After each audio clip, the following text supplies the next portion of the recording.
AIMIM के प्रदेश अध्यक्ष का पदभार संभालते ही मोहसिन अली ने ये क्या कह दिया मजलिस और असदुद्दीन ओवैसी साहब के बारे में, लोग क्यों हैरत में पड़ गए।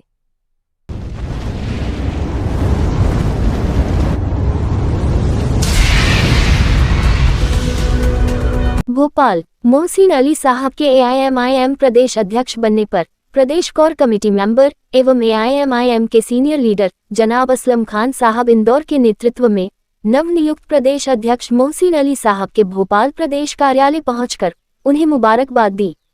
शाहजहांपुर से पहुंचे मजलिस के दीवानों ने नवनियुक्त प्रदेश अध्यक्ष जनाब मोहसिन अली साहब को एवं प्रदेश core committee member Aslam Khan sahab को साफा बांधकर मुबारकबाद दी। इस मौके पर जनाब असलम खान साहब के साथ शहजाद शेख, आरिफ पटेल, डॉक्टर फारूक इंदौर, डॉक्टर आबिद अली मदनी शाहजहांपुर, जफर मुल्तानी, हफीज खान आगर के अलावा आगर, राजगढ़, शाहजहांपुर की पूरी टीम थी। बड़ी तादाद में पूर्व पदाधिकारियों के साथ सक्रिय कार्यकर्ताओं का सैलाब था। जनाब प्रदेश अध्यक्ष मोहसिन अली साहब के पदभार संभालने के बाद पहली बार उनके कार्यालय पर इतनी भीड़ देखी गई। जनाब मोहसिन साहब ने सभी का शुक्रिया अदा किया। वही अपने चाहने वालों से गुजारिश करते हुए कहा कि अध्यक्ष में नहीं आप सब है, ये मेरी नहीं आप सबकी जिम्मेदारी है मजलिस को आगे बढ़ाने की।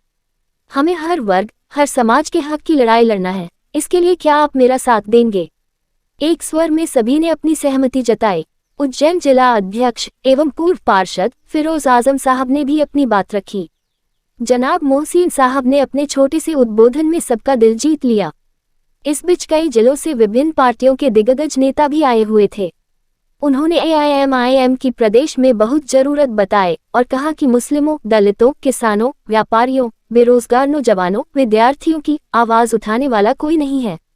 लोग मजलिस की तरफ देख रहे हैं, बहुत सारी उम्मीदें लगाए हुए हैं। उम्मीद ही नहीं बल्कि पूर्ण विश्वास है।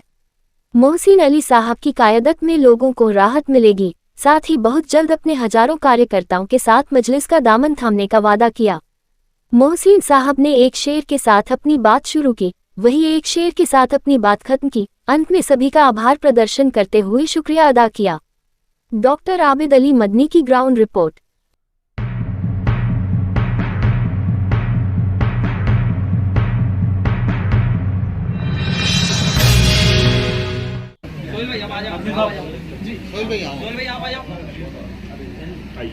मंत्री साहब बहुत पुराने हैं, जब से मजलिस बनी है, जब से मजलिस में लगे हैं, सबसे सीनियर और मुख्तलिफ कस्बों से मेरे सभी बुजुर्गों का, मेरे सभी साथियों का, मेरे पूर्व के पदाधिकारियों का और मजलिस के सभी शेरों का मैं तहे दिल से इस्तकबाल करता हूँ।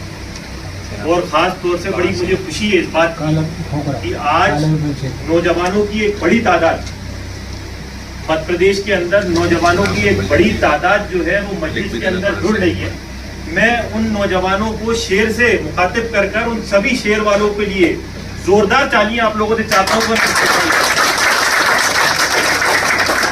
ये हमारे सभी नौजवान शेरों के लिए मैं एक शेर से शुरुआत करता हूँ कि जो सफर इख्तियार करते हैं वही मंजिलों को पार करते हैं।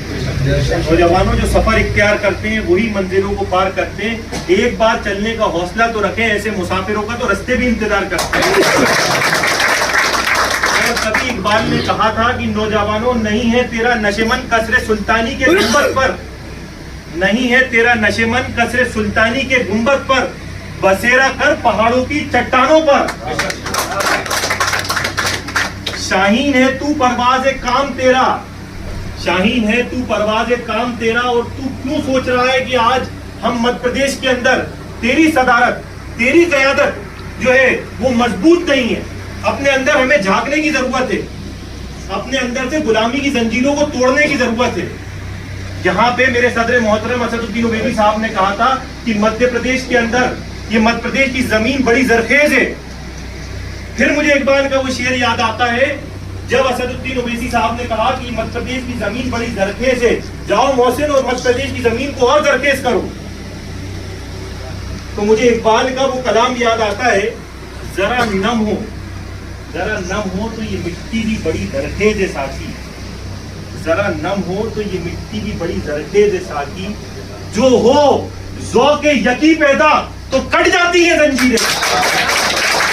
आपको हो 100 की गति पैदा तो कट जाती हैं जंजीरें। आज हमको गौर करने की जरूरत है कि ये बेड़ियां, आज हमको ये गौर करने की जरूरत है कि ये बेड़ियां जो है वो बाजाहिर नहीं है, ये बेड़ियां हमारे जहनों के ऊपर तंग नजरी की तरह से ताले में गिरफ्त है। आज ये बेड़ियां जो है वो हमको बाजाहिर नहीं दिखती कि हमारे अंदर आज हाथ और पैरों के अंदर बेड़ियां लगी हो, लेकिन मेरे भाइयों, दोस्तों, बुजुर्गों, मेरे साथियों और मजलिस के सभी शेरों से मैं बताना चाहता हूं, कहीं ना कहीं आज कांग्रेस ने हमको जहनी गुलाम कर दिया।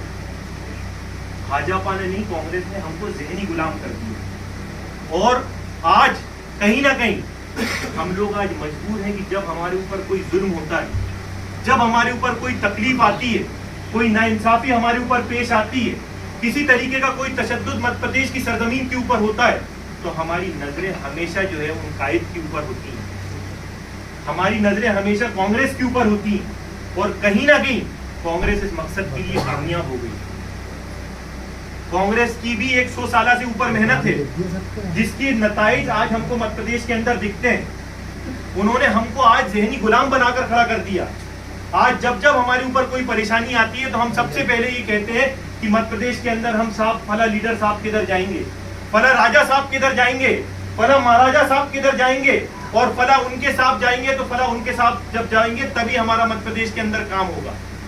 इस गुलामी से हम लोगों को बाहर निकालने के लिए एक जमात मध्य प्रदेश और हिंदुस्तान के अंदर नाफिज हो चुकी है, और उस जमात का नाम है ऑल इंडिया मजलिस इत्तेहादुल मुस्लिमीन, जो आपकी जंजीरों को काटने के लिए कश्मीर से कन्याकुमारी, अटक से कटक हिंदुस्तान के अंदर उसने ये अज़ीम कर लिया है कि अब मध्य प्रदेश के अंदर आप लोगों को लीडरशिप देनी है,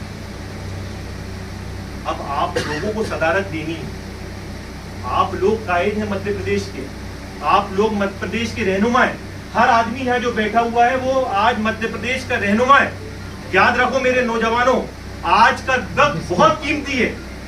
आज अगर हमने ये वक्त को खो दिया तो ये मानो जैसे मुट्ठी से रेत फिसल जाती है, उसी तरीके से ये वक्त निकल जाएगा।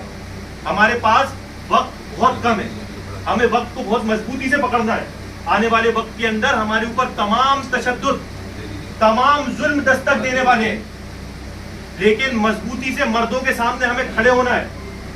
हमें अपने आप को मर्दों की तरह उसका मुकाबला करना है, उस जुल्म का मुकाबला करना है, उस नाइंसाफी का मुकाबला करना है। और मैं फिर कहता हूँ, जुल्म और नाइंसाफी किसी धर्म, किसी रंग, किसी नस्ल, किसी मजहब से चश्मे से नहीं देखती है। नाइंसाफी अगर होती है तो वो नाइंसाफी कही जाती है।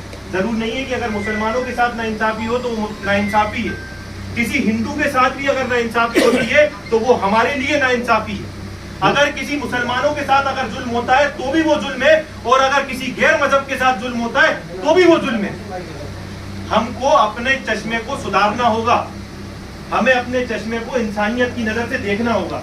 और ये आज हमें अभी ये सीख नहीं मिलती है, ये सीख हमको 1447 साल पहले मिल चुकी है, जिसने इंसाफ का एक ऐसा म्यार खड़ा करा, जिसने 33 साल के अंदर पूरे आलम में अपना झंडा सरबरदार कर दिया। 33 साल में अपने आलम के अंदर हमने इंसाफ का एक म्यार पैदा किया। हम लोगों ने आज गुलामी की तरफ खड़े हुए, उसके खिलाफ खड़े हुए। हम लोग जो है मजलूम बेसहारा के साथ ताकत बनकर खड़े हुए। आज हमारी ये तारीख गवाह है। आज हिंदुस्तान की सरहदों के ऊपर जब जब कोई मुसीबत पेश आई है, तो हिंदुस्तान की सरहदों के अंदर अगर सदाएं बुलंद हुई है, तो मैं आपको याद दिलाना चाहता हूं मेरे नौजवानों, वो टीपू सुल्तान था, जिसने हिंदुस्तान की सरहदों के लिए अपनी जान का, अपने खून का आखिरी खतरा बहाकर भी इसकी सरहदों को महफूज करने की कोशिश करी। अगर कहीं हिंदुस्तान के अंदर कोई तकलीफ आती है तो सदाएं बुलंद होती हैं, तो याद रखिएगा आप, सिराजुद्दौला के दर से हमारी बुलंद होती हैं। वो सिराजुद्दौला ने हिंदुस्तान की सरहदों की हिफाजत करते करते आज अपनी जान की आहुति दे दी, आप लोगों के लिए एक बेहतर मुस्तकबिल बनाने के लिए। याद रखिए 1857 की जंग आजादी की पहली जंग, जो बहादुर शाह जफर के दिल्ली के तख्त से हमारे इधर की सदाएं बुलंद हुई, और हिंदुस्तान के अंदर हमारे उलमाओं की शहादत वो जाया नहीं होगी।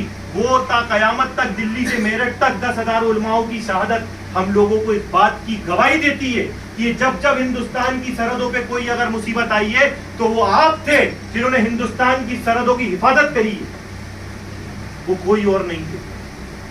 आपकी तारीख भरी पड़ी है, लेकिन आज जब हिंदुस्तान पे जुल्म हो रहा है, फिरका परस्त ताकतें इस मुल्क को हर रोज बांटने का काम करती हैं। फिरका परस्त ताकतें गंगा जमुनी तहजीब को तोड़ने का काम करती हैं। जब हिंदुस्तान के अंदर हमारी भाषाओं को लेकर, हमारे रंग को लेकर, हमारी नस्ल को लेकर, हमारी जात को लेकर, हमारे पहनावे को लेकर, हमारे मजहब को लेकर हिंदुस्तान को तोड़ने का काम किया जाता है, तो आज हम लोगों की नजरें उन दूसरे कायदों के ऊपर होती है कि ये इस मुल्क की सरहदों की हिफाजत करेंगे,